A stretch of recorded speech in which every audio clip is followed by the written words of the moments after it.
En Argentina existen ciudades enteras que alguna vez estuvieron llenas de vida, trabajo y futuro, y que hoy permanecen vacías, en silencio, como si el tiempo se hubiera detenido de golpe.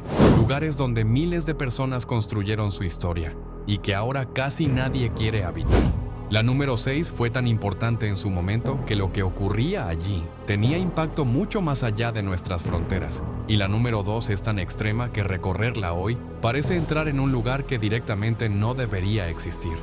A continuación, vamos a recorrer 12 ciudades vacías de Argentina que todavía siguen en pie y entender qué pasó realmente con ellas.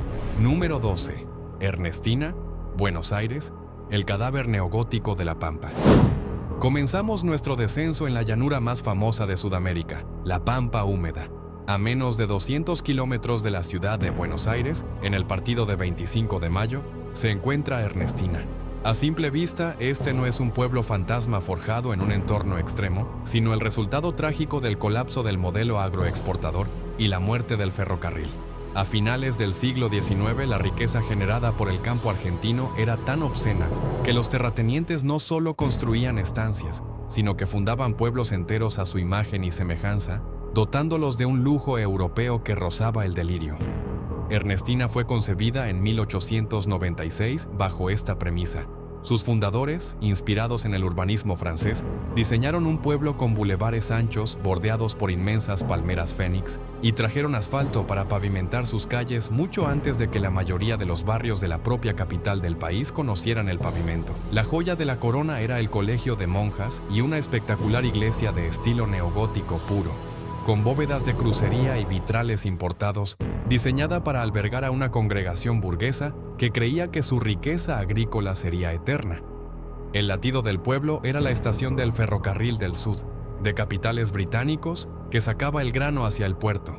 Pero el siglo XX fue implacable con las utopías de la llanura. La paulatina mecanización del campo redujo drásticamente la necesidad de mano de obra. El golpe fatal, sin embargo, ocurrió en la década de 1990 con la privatización y el cierre definitivo de los ramales ferroviarios provinciales. Cuando el tren dejó de pasar, las arterias económicas de Ernestina se cortaron de tajo. Caminar hoy por Ernestina es transitar por un set de filmación de época postapocalíptico. Las imponentes avenidas asfaltadas, resquebrajadas y devoradas por el pasto conducen a inmensas casonas con fachadas de estilo italiano que se desmoronan en el silencio absoluto de la llanura. La majestuosa iglesia neogótica, desproporcionadamente grande para la desolación que la rodea, se erige con sus muros descascarados como un centinela inútil. Es la imagen forense de un país que apostó su existencia entera a las vías del tren y que murió de inanición cuando éstas se oxidaron. Número 11. Gándara, Buenos Aires, el cadáver del imperio lechero. Dejamos la estepa y nos adentramos en el colapso corporativo de la llanura pampeana. En el partido de Chascomús, a menos de 2 horas de la capital del país, se encuentra Gándara. Este lugar demuestra que no hace falta estar aislado en un desierto hostil o en la punta de una montaña para que un pueblo entero muera de inanición de la noche a la mañana. Su historia es la de la dependencia absoluta, ciega y fatal a un solo monstruo de producción, la gigantesca fábrica de lácteos Gándara.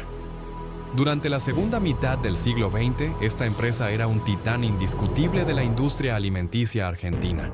Alrededor de su mastodóntica planta de procesamiento creció un ecosistema urbano diseñado exclusivamente para alimentar a la bestia.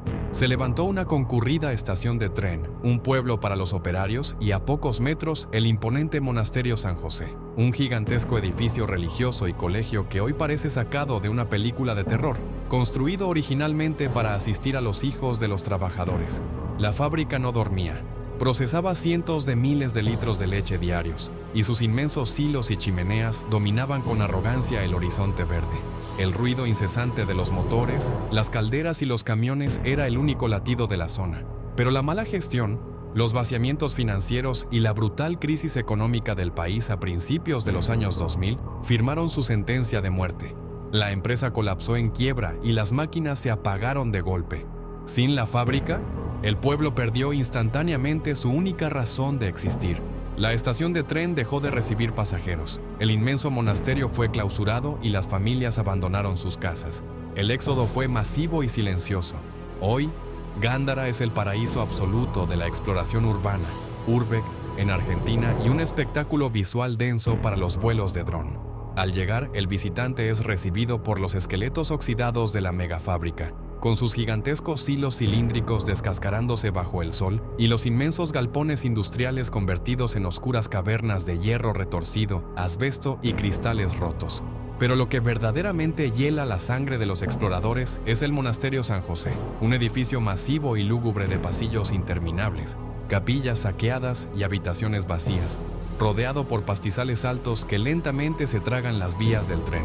Caminar por las calles muertas de Gándara es sentir la asfixia del abandono industrial, la ruina de un gigante que alguna vez alimentó a millones y que terminó pudriéndose en su propio silencio.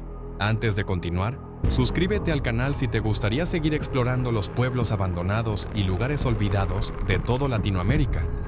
Número 10. Ruinas de Hualilán, San Juan, el oro maldito del desierto. Nos adentramos ahora en uno de los desiertos más secos e inhóspitos del continente, la precordillera de la provincia de San Juan. A más de 120 kilómetros de cualquier rastro de civilización, bajo un sol que calcina las rocas y donde las precipitaciones anuales son prácticamente nulas, se erigen las ruinas de barro y piedra de Hualilán. Este lugar representa la obsesión europea por dominar un territorio que no comprendían. En la década de 1870, ingenieros ingleses y franceses, seducidos por reportes de ricas vetas de oro puro incrustadas en la montaña, llegaron a este desierto lunar con la intención de establecer una operación minera a gran escala. Financiados por capitales extranjeros, importaron pesada maquinaria de hierro fundido, hornos de fundición y enormes molinos de arrastre para triturar la roca. Sin embargo, los ingenieros europeos cometieron un error de cálculo fatal. Subestimaron la letal sequedad del entorno. El método químico de amalgamación para extraer el oro requería inmensas cantidades de agua, un recurso que en Hualilán simplemente no existía. Para intentar solucionar esto, construyeron colosales acueductos subterráneos e invirtieron fortunas en perforaciones, pero el desierto se negó a ceder. Las altísimas temperaturas del verano, que superaban los 45 grados, diezmaban a los trabajadores. Epidemias de tifus y la implacable falta de agua dulce transformaron el campamento en una trampa mortal. Las compañías quebraron una tras otra, dejando tras de sí un cementerio de capitales y maquinaria oxidada. La estética de Hualilán hoy es profundamente lúgubre y fascinante. La erosión eólica ha suavizado los bordes de los inmensos muros de adobe y argamasa, dándoles la apariencia de una civilización mesopotámica derritiéndose bajo el sol. Enormes arcos ciegos y chimeneas de piedra se levantan en medio de la aridez total, rodeados por pesados engranajes de acero victoriano que el clima desértico ha conservado en un estado de oxidación perpetua y anaranjada. Número 9. Villa Guillermina y La Forestal, Santa Fe, el ecocidio del Quebracho. De la aridez sanjuanina pasamos a la espesura del Chaco santafesino, un entorno radicalmente diferente pero escenario de una de las historias corporativas más brutales de Argentina. A finales del siglo XIX, la compañía de tierras, maderas y ferrocarriles La Forestal, de capitales británicos, adquirió más de 2 millones de hectáreas de bosque virgen. Su objetivo era uno solo: la extracción masiva del quebracho colorado, un árbol de madera extremadamente dura y densa, rico en tanino, el compuesto químico esencial a nivel global para el curtido de cueros en la industria europea. La Forestal no era una empresa, operaba como un estado soberano, despiadado y autónomo dentro de Argentina. Fundó pueblos enteros, entre ellos Villa Guillermina, que funcionaban como megafactorías de procesamiento. La empresa construyó más de 400 kilómetros de ferrocarriles privados, tenía su propia policía montada, la temida Gendarmería Volante, que reprimía huelgas a sangre y fuego, e imprimía su propia moneda, vales, que los trabajadores, sometidos a jornadas de explotación extremas en el sofocante calor selvático, solo podían gastar en los almacenes de la compañía.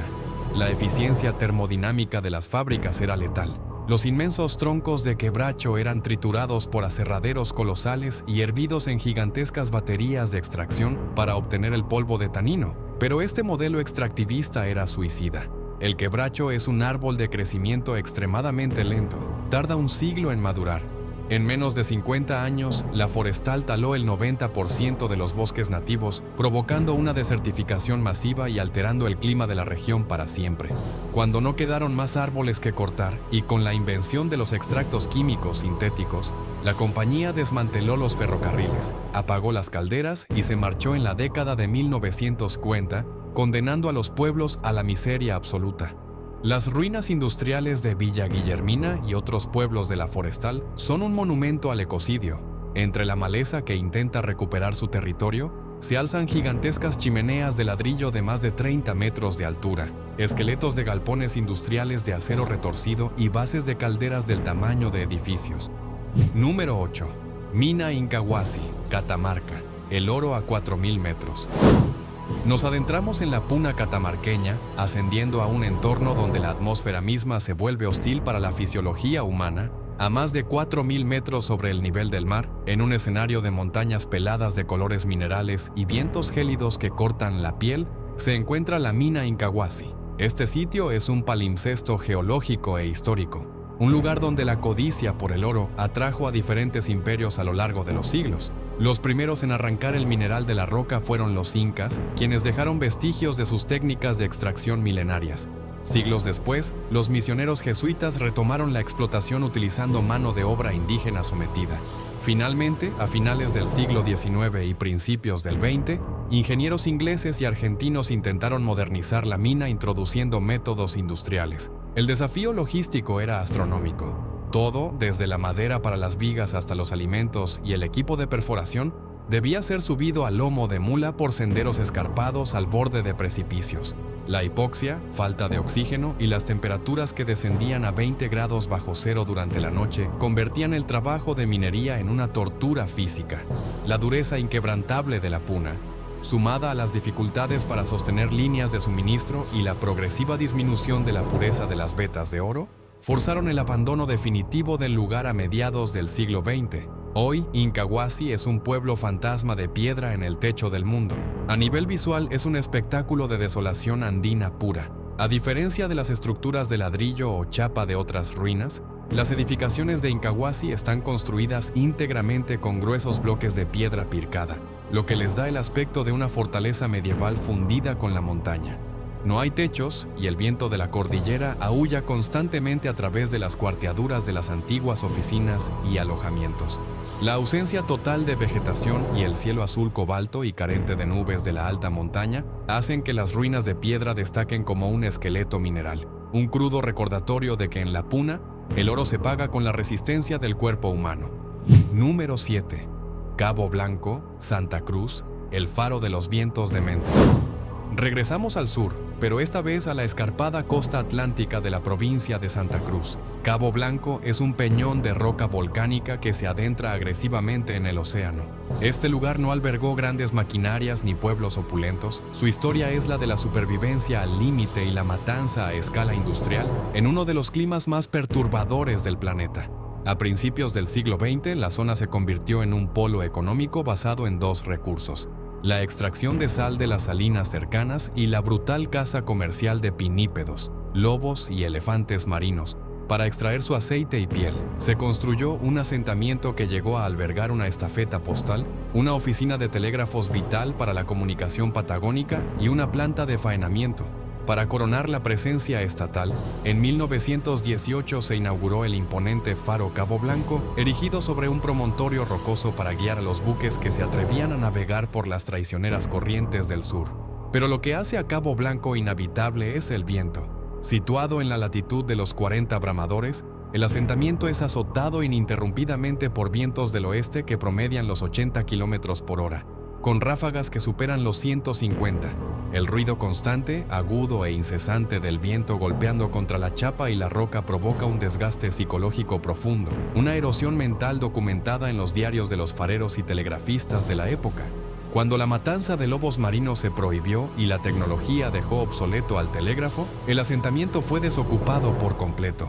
Caminar por las ruinas de Cabo Blanco hoy es una experiencia abrumadora debido al ruido ensordecedor del Atlántico Sur rompiendo contra los acantilados y el viento que dificulta mantener el equilibrio.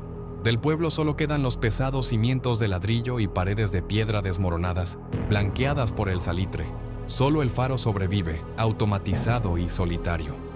Número 6. Pueblo escondido, Córdoba. El tungsteno de la maquinaria de guerra. En el corazón de la provincia de Córdoba, oculto en una profunda e inaccesible quebrada de las sierras de los Comechingones, yace Pueblo Escondido, también conocido como la mina del Cerro Áspero. A diferencia de otras operaciones que buscaban metales preciosos, esta mina extraía un mineral gris, denso y estratégico que decidiría el rumbo de la geopolítica global del siglo XX, el tungsteno o wolframio. El tungsteno posee el punto de fusión más alto de todos los metales conocidos, 3.422 grados Celsius, y es extremadamente duro. Durante la Segunda Guerra Mundial, su demanda se disparó exponencialmente, ya que era el componente crítico indispensable para blindar los tanques de guerra y fabricar la punta de los proyectiles perforantes de artillería. Pueblo Escondido se convirtió en una mega instalación secreta en medio de las montañas. El descenso al cráter geológico donde se ubicaba el campamento era tan abrupto que los ingenieros tuvieron que instalar un intrincado sistema de inmensos cables carril y vagonetas aéreas para transportar toneladas de mineral triturado hacia la cima de la sierra. El campamento llegó a albergar a más de 400 mineros que vivían en completo aislamiento, trabajando en túneles húmedos y oscuros, extrayendo la roca que alimentaba la maquinaria bélica de los aliados. Con el fin del conflicto mundial y la guerra de Corea, la demanda internacional de tungsteno se desplomó drásticamente. Operar una mina tan geográficamente aislada se volvió inviable financieramente. A finales de la década de 1960, las maquinarias se apagaron y el pueblo fue tragado por el silencio de la quebrada. Visualmente, Pueblo Escondido es el paraíso definitivo de la exploración industrial y el urbex. Las ruinas se encuentran literalmente encajonadas en un valle atravesado por un río de aguas cristalinas. Lo más impactante son las monumentales instalaciones de la planta de molienda y concentración eléctrica. Estructuras de hormigón armado de varios pisos de altura, aferradas a la ladera de la montaña, donde aún se pueden ver las gigantescas trituradoras de mandíbula de acero sueco completamente oxidadas. Número 5. Mina La Mexicana, La Rioja, el monstruo de hierro en el cielo andino.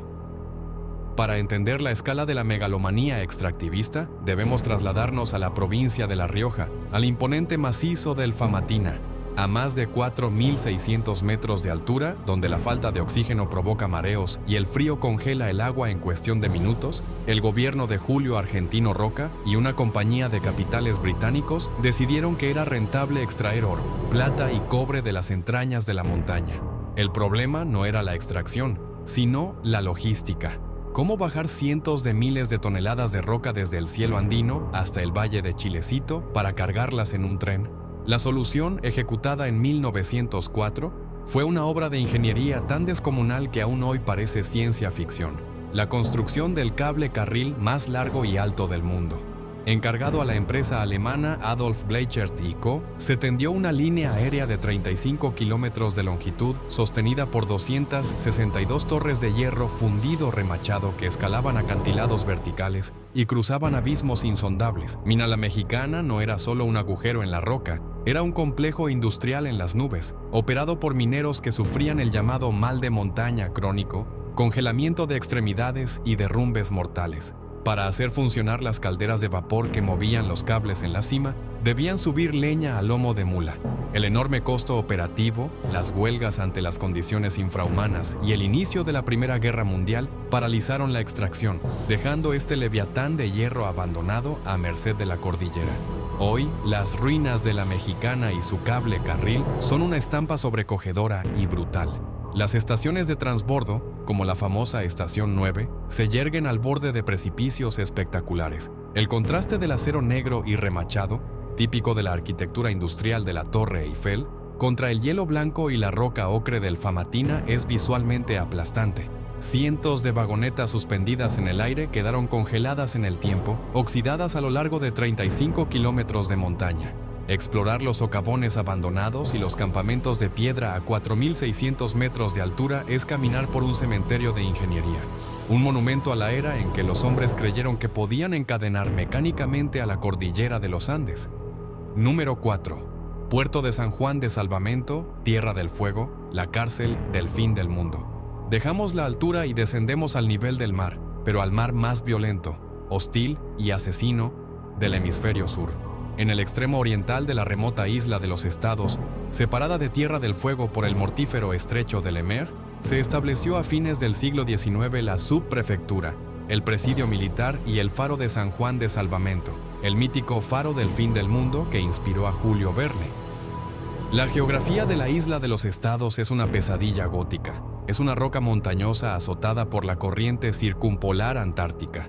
Prácticamente no recibe luz solar directa durante meses.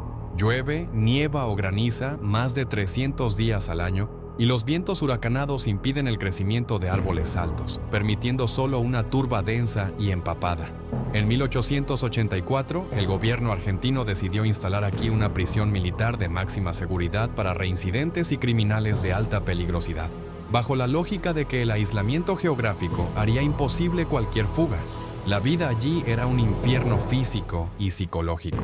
Los guardias y los presos compartían el mismo tormento: la falta crónica de luz, el frío penetrante que no se mitigaba debido a la humedad del 100% y la enfermedad más temida de las expediciones australes, el escorbuto, provocado por la carencia absoluta de alimentos frescos. La insalubridad y la locura llevaron a motines sangrientos y tasas de mortalidad escandalosas. El entorno era tan insoportablemente extremo que, tras menos de 2 décadas de operación, el gobierno cerró el presidio y apagó el faro en 1902, trasladando la cárcel a Ushuaia, que en comparación parecía un paraíso templado. Hoy, llegar a San Juan de Salvamento requiere una expedición marítima especializada. Las ruinas del penal original han sido casi totalmente absorbidas por la turba húmeda y el bosque de lengas enanas. Solo quedan los sombríos cimientos de piedra y el cementerio, donde cruces de madera podridas marcan las tumbas de los presos y guardias que el clima aniquiló. Y antes de pasar a los 3 del final, recuerda suscribirte y dejar tu like para que podamos seguir explorando juntos los rincones más olvidados de toda Latinoamérica. Número 3. Mina Julia, Salta, la estación del azufre en la estratosfera. Para nuestro tercer puesto, regresamos al norte, a la provincia de Salta, pero ascendemos a una altitud donde la vida humana no debería ser posible. En la Puna salteña, justo en la frontera con Chile, se encuentra Mina Julia. A 5.200 metros sobre el nivel del mar, esta no es solo una ciudad fantasma, es uno de los campamentos mineros abandonados más altos y letales del planeta Tierra.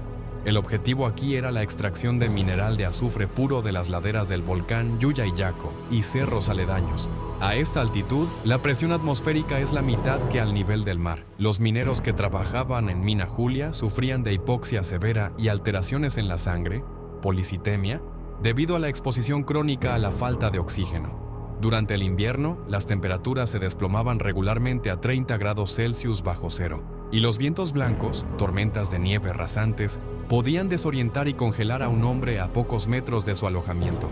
Para evacuar el azufre desde las alturas mortales de Mina Julia hasta el campamento base de procesamiento, se construyó una maravilla del transporte industrial. Un sistema de cable carril de 15 kilómetros de largo que bajaba la montaña con una pendiente aterradora. Los trabajadores a menudo se transportaban subiéndose clandestinamente a las frías vagonetas de metal suspendidas en el vacío, arriesgando sus vidas para evitar la caminata extenuante. La dureza extrema del clima y los altos costos logísticos para llevar combustible y comida a 5.200 metros precipitaron su cierre definitivo en la década de 1970. Mina Julia hoy es un paisaje alienígena. No hay polvo ni tierra. Todo el suelo y las rocas están teñidos de un intenso y brillante color amarillo fosforescente a causa del azufre volcánico expuesto. Las gruesas estructuras metálicas de la estación de transferencia y las enormes torres del cable carril están completamente oxidadas y combadas por el peso de la nieve acumulada durante décadas. Número 2. Mina. La casualidad, Salta, el pueblo que procesaba el infierno. Si Mina Julia era el infierno de extracción en la cima de la montaña, Mina la casualidad era la capital logística que lo sostenía. Ubicada directamente al pie de Mina Julia, a apenas 4.100 metros de altitud, la casualidad no era un simple campamento de barracas de chapa, era un pueblo completo, planificado y vibrante, construido en medio de la desolación más absoluta del desierto de la Puna salteña. Para procesar las más de 300 toneladas de azufre diarias que descendían de la montaña, la empresa estatal Fabricaciones Militares y compañías privadas invirtieron fuertemente en el confort de los trabajadores para evitar deserciones masivas. Durante su apogeo en los años 60, la casualidad albergó a más de 3.000 habitantes. En este cráter lunar de frío extremo, el gobierno construyó calles asfaltadas, una iglesia parroquial con campanario, una escuela primaria para los hijos de los mineros, un hospital equipado, canchas de baloncesto, un hotel para ingenieros e incluso un cine-teatro que proyectaba películas semanalmente. Era un milagro de la supervivencia humana y la logística estatal en uno de los lugares más inhóspitos del planeta. Pero la economía minera no sabe de milagros. A finales de la década de 1970, el plan económico del gobierno militar determinó que los costos de producción y mantenimiento del pueblo eran inviables frente al precio internacional del azufre. En 1979, se dictó el cierre de la mina y el pueblo fue evacuado forzosamente. De la noche a la mañana, el pueblo que había vencido al clima fue apagado por decreto. Hoy, la casualidad ofrece la imagen más desoladora de toda la Puna. Al no haber humedad, las construcciones no se han podrido, pero el clima ha cobrado otro tipo de venganza. Los fortísimos vientos arrastran toneladas de arena, ceniza volcánica y polvo de piedra pómez que están sepultando literalmente al pueblo. Las dunas grises han entrado por las ventanas y puertas de las casas y del antiguo cine, llenando las habitaciones hasta el techo. Número 1. Villa Epecuén, Buenos Aires, la ciudad ahogada en sal. Llegamos al puesto número 1 con una ciudad que ostenta un récord macabro y visualmente incomparable en todo el continente. No fue abandonada por la caída del precio de un mineral, ni por el cierre de un ferrocarril, ni por el frío extremo de los Andes. Villa Epecuén fue aniquilada por el agua y, tras estar ahogada durante un cuarto de siglo, emergió convertida en un espectro blanco y petrificado. Ubicada en el suroeste de la provincia de Buenos Aires, Villa Epecuén era la joya del turismo terapéutico argentino. La ciudad fue construida a orillas de la laguna Epecuén, un cuerpo de agua endorreico que poseía niveles de hipersalinidad asombrosos, solo superados a nivel mundial por el Mar Muerto. La concentración extrema de sulfatos y cloruro de sodio otorgaba a sus aguas propiedades curativas legendarias. Durante las décadas de 1950 a 1970, era una ciudad efervescente. Contaba con cientos de plazas hoteleras, balnearios de lujo, terminal de ómnibus y ferrocarril, albergando a miles de turistas que flotaban en sus aguas densas. Pero la geografía de la cuenca era inestable. Una serie de ciclos climáticos extremadamente húmedos a principios de los años 80 llenó el sistema de lagunas encadenadas de la región más allá de su capacidad. Las obras de contención y los canales hidráulicos diseñados por el Estado fueron insuficientes y defectuosos. El 10 de noviembre de 1985, un fuerte viento sur empujó la inmensa masa de agua acumulada contra el frágil terraplén de contención que protegía a Epecuén. El dique cedió. El agua salada y corrosiva irrumpió en las calles de la ciudad. La inundación no fue un tsunami rápido. Fue una asfixia lenta y metódica. En cuestión de días, el agua subió varios metros. Los 1.500 residentes estables tuvieron que empacar lo que pudieron y huir hacia tierras altas, viendo cómo sus casas, hoteles y negocios eran engullidos por un mar oscuro y letal. La ciudad quedó sepultada bajo casi 10 metros de agua salada durante 25 largos años. No hubo rescate posible. Epecuén simplemente fue borrada de la superficie. La verdadera magia macabra de Epecuén comenzó a principios del siglo XXI. Tras severas sequías, el agua comenzó a retroceder lentamente, devolviendo el cadáver de la ciudad al aire libre. Lo que hace de Villa Epecuén el número 1 indiscutible es su estética postapocalíptica y real.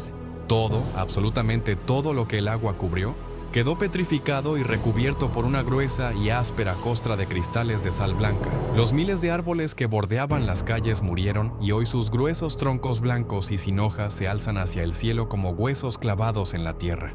Los hoteles colapsados son una maraña de hierro oxidado y ladrillos salitrosos. Somieres, cocinas, bañeras y automóviles destruidos yacen en medio de lo que alguna vez fueron las calles principales. En las afueras, el colosal matadero municipal, obra del célebre arquitecto Francisco Salamone de estilo Art Deco brutalista, se erige semi-inundado y ruinoso, como un templo gótico en un planeta extraño.